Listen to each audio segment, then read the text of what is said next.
రాష్ట్రంలో అధికారంలో ఉన్న కూటమి ప్రభుత్వం ప్రజల సంక్షేమంతో పాటు అభివృద్ధి కార్యక్రమాలను విస్తృతంగా చేపడుతున్నట్లు రాష్ట్ర పౌర సరఫరాల శాఖ మంత్రి నాదెండ్ల మనోహర్ తెలిపారు. రూరల్ మండలంలోని పలు గ్రామాల్లో పెన్షన్ల పంపిణీ చేసిన మంత్రి ఆయా గ్రామాల్లో పలు అభివృద్ధి పనుల్ని ప్రారంభించారు. నియోజకవర్గంలోని తెనాలి పట్టణంలోని వివిధ వార్డుల్లో సామాజిక పెన్షన్లు పంపిణీ చేసిన స్థానిక ఎమ్మెల్యే రాష్ట్ర పౌర సరఫరాల శాఖ మంత్రి నాదెండ్ల మనోహర్ రూరల్ మండలంలోని అంగలకుదురు గుడివాడ ఎరకలపూడి గ్రామంలోని పెన్షన్లు పలువురు లబ్ధిదారులకు స్వయంగా అందించారు. ఆయా గ్రామాల్లోని వివిధ అభివృద్ధి పనుల్ని ప్రారంభించారు. ముందుగా అంగలకుదురులో పెన్షన్లు పంపిణీ చేశారు. లబ్ధిదారులను కలిసి కుశల ప్రశ్నలు వేసి పెన్షన్ మొత్తాన్ని అందించారు. గ్రామ ఉప సర్పంచ్ కనగళ్ల నాగభూషణం, గణేష్ యూత్ అధ్యక్షుడు వీరవల్లి మురళి, గ్రామ నాయకులు పాల్గొన్నారు. తదుపరి గుడివాడ గ్రామానికి వెళ్లిన మంత్రి గ్రామంలోని అంబేద్కర్, బాబు జగజీవన్ రామ్, ఎన్టీఆర్ విగ్రహాలకు పూలమాల వేసి నివాళులర్పించారు. గుడివాడలో పంచాయతీరాజ్ శాఖ ఆధ్వర్యంలో నిర్మించిన 2 సిమెంట్ రహదారులను ప్రారంభించారు. బీసీ, ఎస్సీ కమ్యూనిటీ హాల్స్ కు ప్రారంభోత్సవం చేశారు. గ్రామ సర్పంచ్ ఎడ్డ రాకేష్ పదవీకాలం పూర్తవుతున్న సందర్భంగా అక్కడ ఏర్పడిన సభలో మాట్లాడారు. సర్పంచ్ రాకేష్ ను సత్కరించారు.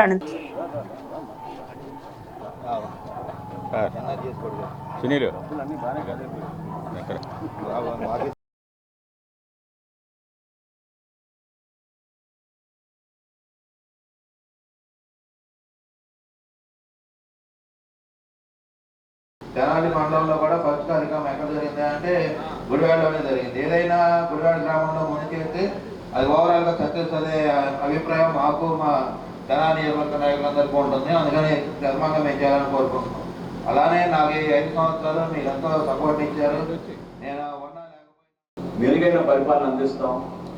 కలిసికట్టుగా Telugu Desam party, Janasena party, Bharatiya Janata party ఒక మార్పు కోసం ఈ రోజున ప్రభుత్వంలోకి రావాల్సిన బాధ్యత, అవసరం కూడా ఉందని ఆ రోజు మనం వివరించాం ఇదే వేదికపై. ఒక మాట మాత్రం నేను మీకు చెప్పగలుగుతాను. మనం ఎన్నికైన తర్వాత ఒక బాధ్యత, ప్రజలు మనకు అందించిన ఈ అవకాశాన్ని, పదవి అనేది కేవలం అలంకరణ కోసమే కాదు, కానీ గ్రామానికి మనం అభివృద్ధి చేయాలి అనే ఆలోచనతో నిరంతరం కష్టపడిన వ్యక్తి మన రాకేష్తో పాటు మీరందరూ కూడా.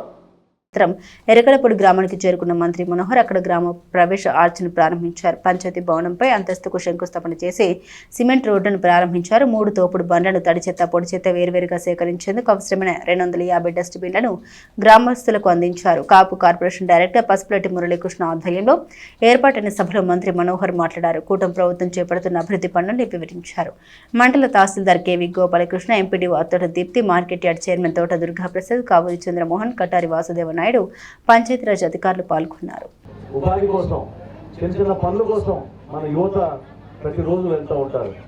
గతంలో రోడ్డు ఉండేది కాదు, అధ్వానం ఉండేది. రోడ్డు కొలకూరు వెళ్ళాలన్నా, నందివెల్లికి వెళ్ళాలన్నా, ఇటు తెనాలి వెళ్ళాలన్నా కూడా సదుపాయాలు కల్పిస్తేనే మనకి ఆ విధంగా అవకాశాలు దొరుకుతాయి. రోడ్లు కూడా లేకుండా, మంచినీళ్ళు లేకుండా మనం అద్భుతంగా మన అభివృద్ధి సాగిపోతుంది అనుకుంటే అది కరెక్ట్ కాదు. కాబట్టి ఒక మంచి ప్రణాళికతోటి మన గ్రామాన్ని అభివృద్ధి చేసుకున్నాం. గతంలో నాకు బాగా గుర్తు, ఏమి ఇచ్చారు మన గ్రామం అంటే 2 లక్షల రూపాయలు కూడా చెరువుకి ఇచ్చారు. దేనికి ఉపయోగపడేది కాదు. అది తగ్గించి మట్టి కూడా తీసుకెళ్ళిపోయారు అందరూ కూడా. అది కాదు, నిజాయితీగా పనిచేయాలి. చేసిన పని ప్రజలు గుర్తుపెట్టుకునే విధంగా చేయాలి. అభివృద్ధి విషయంలో మాత్రం పవన్ కళ్యాణ్ గారు ఉన్నాక మనకి ఇబ్బంది ఏమో చెప్పండి, రాష్ట్ర ఉప ముఖ్యమంత్రిగా.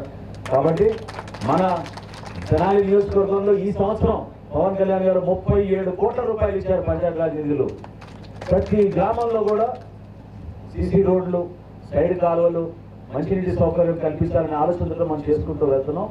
అదేవిధంగా Telugu Desam party, Janasena party, Bharatiya Janata party కూటమి కొనసాగాలి.